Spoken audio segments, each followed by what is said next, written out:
Ever wonder who Agag is in the Bible?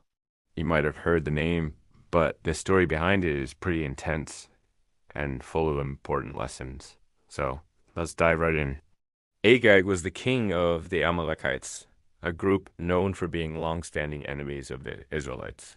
Their conflict goes way back to the time of Moses, when the Amalekites attacked the Israelites in the wilderness right after they had escaped from Egypt. Because of this unprovoked aggression against a weary people, God declared that he would have war with Amalek from generation to generation.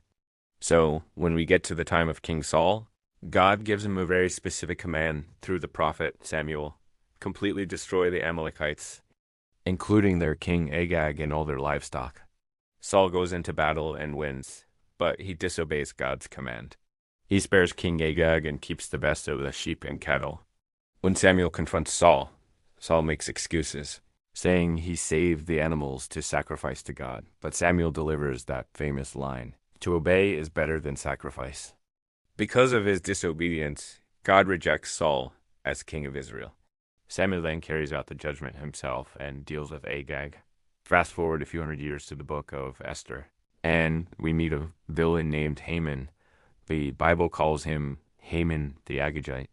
This tells us he's a descendant of King Agag. His hatred for the Jews, especially Mordecai, and his plot to annihilate them, shows that the old conflict between the Amalekites and the Israelites was still very much alive. Haman's story is a chilling reminder of how generational hatred can persist. So, what can we learn from all this? The story of Agag is a powerful lesson about the serious consequences of disobedience.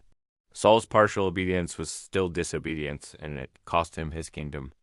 It teaches us that when God gives a command, he means for it to be followed completely.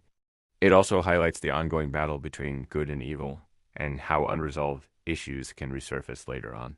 Just like with Haman, it's a stark reminder to deal with sin decisively and to trust and obey God fully. Thanks for watching. If you found this interesting, give us a like and subscribe for more biblical stories explained. See you next time.